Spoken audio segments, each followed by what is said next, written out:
Officer Vince Callahan was a man with a badge, who believed he was the law. His bitter prejudice was a loaded gun, pointed at a world he refused to accept. But one afternoon, he aimed that prejudice at a man who wasn't just an ordinary citizen. He targeted a man who was, in fact, the system itself. And in doing so, he sealed his own fate. On a hazy, unforgiving Tuesday afternoon, Officer Callahan steered his Ford Crown Victoria cruiser down a block he'd patrolled 1,000 times. He took a long drag from a lukewarm coffee, the bitter taste matching his mood as he spat a brown stream out the window. That's when he saw him. The man stood calmly in front of a cell phone store. He was dark-skinned, impeccably dressed in a pressed blazer and shoes that cost more than Callahan's last 3 paychecks. He held a leather briefcase, speaking softly into a new smartphone. He wasn't loud, he wasn't bothering anyone. He was just there, and for Vince Callahan, that was the entire problem. Who does this guy think he is? Callahan seethed internally, his knuckles white on the steering wheel. Wall Street doesn't come down to this neighborhood, not unless they're selling something they shouldn't be. The man's composure felt like a personal insult, a silent challenge to his authority. It was a sign that the world was changing in ways Callahan refused to accept. He pulled the cruiser to a stop. His heart began to pound, not with fear, but with a familiar, ugly rage. The decision was already made. Without a call to dispatch, without any probable cause, Callahan unholstered his service weapon. He was the law here, and he was about to prove it. He didn't just step out of the cruiser, he exploded from it. The door swung open with a groan, and Callahan was on the pavement, his service weapon already leveled with both hands. There was no protocol here, no request for identification, no shouted warning to freeze. Those were for people you suspected of a crime. Callahan's mind, twisted by years of bitter resentment, had already passed judgment. This wasn't a citizen, it was a contamination. You don't talk to a roach, the thought snarled in his head. You stomp it out. He closed the distance in 5 quick, aggressive strides. Hands up. You. On the ground. Now, he bellowed, his voice cracking with a rage that had been simmering all day. The man didn't startle. He didn't run. He simply lowered his expensive smartphone, the motion unnervingly slow and deliberate. His brow furrowed, not in fear, but in what looked like genuine confusion, as if Callahan were a strange insect that had just scuttled into his path. His gaze was steady, his expression unmoving. He finally spoke, his voice calm and even. Are you talking to me? The question, devoid of the panic Callahan expected, was like gasoline on a fire. Don't you play dumb with me? Callahan spat, taking another step forward, his weapon now just feet from the man's chest. Of course I'm talking to you. What are you hiding in that briefcase, huh? Drugs? A weapon? He didn't wait for an answer. You're all the same. Every last one of you is dirty. People on the street were stopping now. In Callahan's peripheral vision, he could see phones being raised, their small, dark lenses pointed at him like a dozen silent accusers. He didn't care. Let them watch. Let them see what real policing looked like. Drop the briefcase, he screamed, his finger tightening on the trigger. Drop it or I swear I'll fill you with lead, you piece of trash. The man didn't move. He took a slow, deep breath, his eyes never leaving Callahan's. When he spoke again, his voice was deeper now, steady and resonant with an authority that seemed to command the very air around them. What if I told you, the man said slowly, that you've just made the biggest mistake of your entire life? Callahan let out a short, barking laugh, a sound full of mockery and hate. The biggest mistake? He sneered, his lip curling.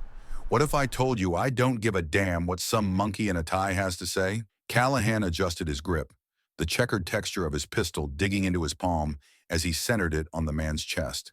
A thick vein pulsed on the side of his neck, and sweat beaded at his temples. This wasn't the sweat of fear. It was the sweat of pure, unadulterated rage. You think that suit makes you somebody?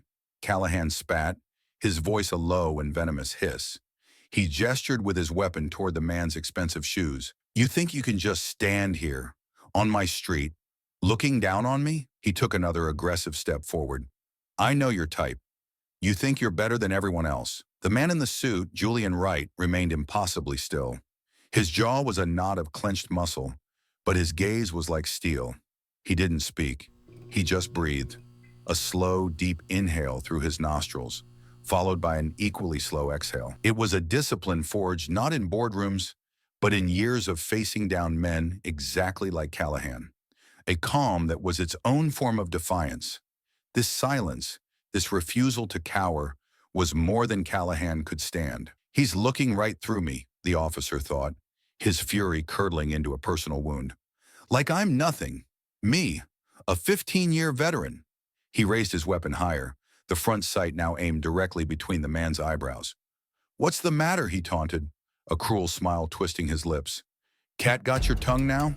Not so tough without your fancy words, are you? From inside a nearby grocery store, a woman shielded her phone with her body, her back pressed against the cold glass of the door. He's going to shoot him, she whispered urgently into the receiver. No, the man hasn't done anything. The officer is just... He's losing control. Please, you have to hurry. Callahan heard nothing but the blood pounding in his ears. Wright's gaze deliberately lifted toward the sky for a brief moment before locking back onto Callahan's eyes. The calm in them was more terrifying than the gun itself. A low, prophetic voice met the officer's ears. You will regret every word. I highly doubt it, Callahan snarled, his finger resting on the trigger. He was the one with the gun, the power, the authority. But the man's silence was a challenge that ate at him, a profound rejection of his entire worldview. The tension stretched, pulled taut until it vibrated in the air. And then it snapped. I've had enough of your disrespect, Callahan shrieked, his voice a raw, tearing sound as his professional composure disintegrated into pure rage. And without warning, he fired. Julian Wright's body jerked back from the impact, a single violent spasm. His eyes widened, not in fear, but in a sharp intake of pained surprise. The leather briefcase slipped from his grasp and hit the pavement with a soft thud. A dark crimson stain instantly began to bloom on the left shoulder of his blazer, spreading rapidly through the fine fabric. He sank to his knees with a deep, guttural groan, a sound not of agony, but of pure, focused containment, and clutched the bleeding wound with his good hand. Officer Callahan stood over him, weapon still raised, his breath coming in ragged pants. He looked down at the kneeling man as if he'd just squashed an annoying insect that had dared to cross his path. A triumphant sneer twisted his lips. There, he panted. That'll teach you to show some respect. For a single heartbeat, the street fell utterly silent. Then a new sound cut through the air, the distant wail of sirens, and they were approaching fast. Callahan didn't react at first. He was still lost in his victory, staring at the man on the ground, a part of him bewildered that it wasn't over yet. Then his own patrol car radio crackled to life, a frantic, distorted voice shouting through the speaker. Unit 15, put down your weapon. I repeat, Callahan, put down your weapon immediately. Callahan frowned, a flicker of confusion breaking through his rage. What the hell? He took a half step back, glancing down the street. The sirens were deafening now. Red and blue lights flashed wildly off the storefront windows as two patrol cars and a large, unmarked black van screeched to a halt, boxing him in. Doors flew open and armed officers spilled out. But they weren't looking at the wounded man on the pavement. All of their weapons, a dozen barrels glinting in the afternoon sun, were pointed directly at Officer Vince Callahan. On the ground, Callahan! Now! One of them bellowed. Drop the weapon! Another screamed. Callahan's world tilted on its axis. He stood frozen, his own gun still firm in his hand, his mind unable to process the scene. What are you doing? He yelled, his voice strained with disbelief. He's the suspect. He's the suspect. I am the law here. On the pavement, amidst the spreading pool of his own blood, Julian Wright slowly lifted his head, and for the first time since the ordeal began, a faint, knowing smile touched his lips. Last warning, Callahan, an officer barked, approaching him slowly. You are under arrest for excessive use of force and the unjustified shooting of an unarmed civilian.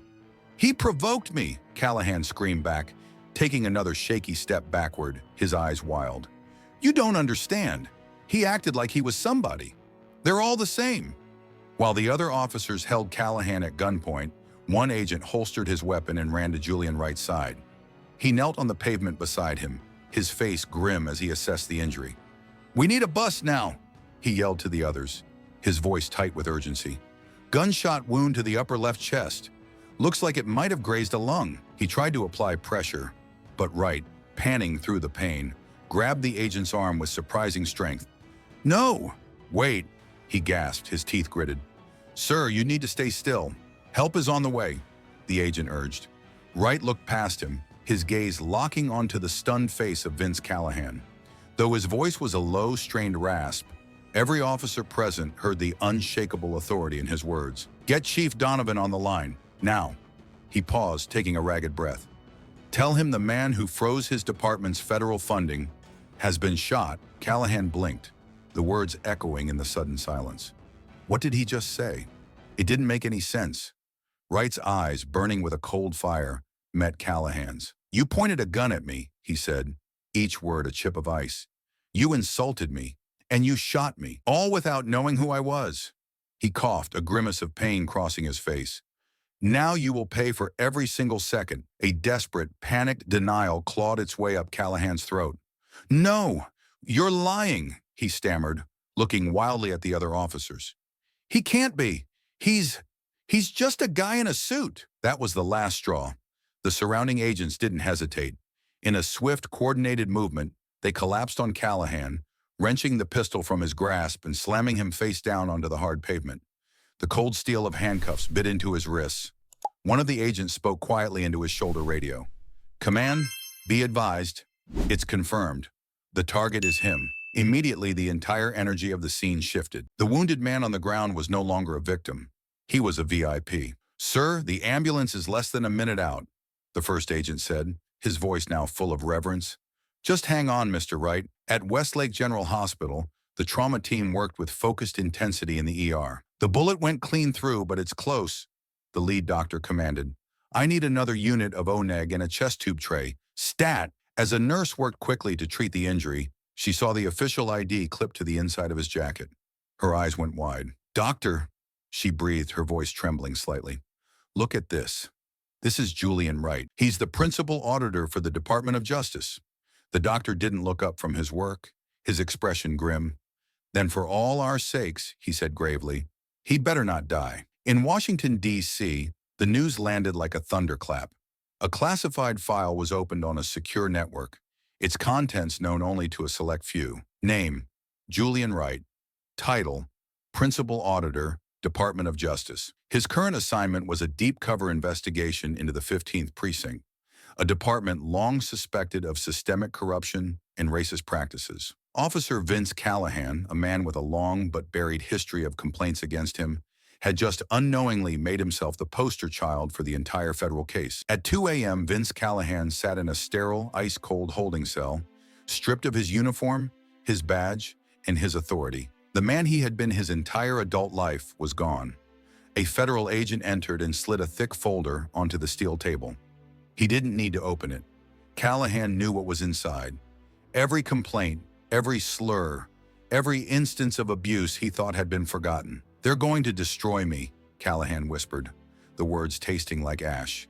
The agent looked at him without a trace of pity. "No," he said, his voice flat and cold. "You destroyed yourself." Miles away, Julian Wright stood at his hospital window, his arm in a sling, watching the city lights blur against the glass. His phone buzzed with a message from his team. "The press knows nothing yet. We are ready to leak the story." He typed back a short reply. "Not yet. I want to be on my feet when the storm breaks." A young, nervous police officer stood guard at his door. "Sir," the officer asked, "with all due respect, are you going to continue the audit?" Wright turned from the window, his eyes filled with an iron resolve. "I didn't come here to watch, son," he said. "I came to clean house." "One more question, sir," the officer ventured. "How did you know Callahan was like that?" A sad, knowing look crossed Wright's face. "I didn't," he replied, "but a man like that doesn't need to be provoked. My existence was provocation enough." The next day, the storm broke. At a press conference packed with cameras and reporters, Julian Wright walked to the podium, his sling a stark symbol of the violence he'd endured. "Yesterday, I was shot by a police officer while performing my duties for the Department of Justice," he began, his voice steady and clear. The room fell silent. He didn't know my name or my title, but he saw the color of my skin, and for him, that was enough. He paused, letting the weight of his words settle. "As of today, a formal federal investigation into the 15th Precinct is underway. Racism and the abuse of power will no longer be tolerated. They will be prosecuted as federal crimes." He leaned into the microphone.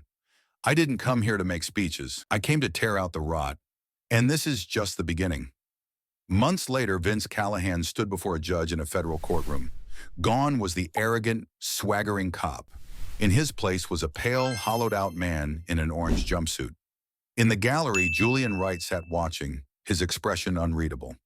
The judge's voice was like stone as he read the verdict and the sentence. 20 years in a federal penitentiary. Callahan didn't cry out. He simply slumped, his shoulders collapsing as the full, crushing weight of his actions finally landed. The system he thought he owned had consumed him whole. Weeks into his sentence, a letter arrived for Callahan in his prison cell. It bore the official seal of the Department of Justice. Inside was a single sheet of paper with one sentence highlighted in yellow. You were not the victim of a mistake. You were the example.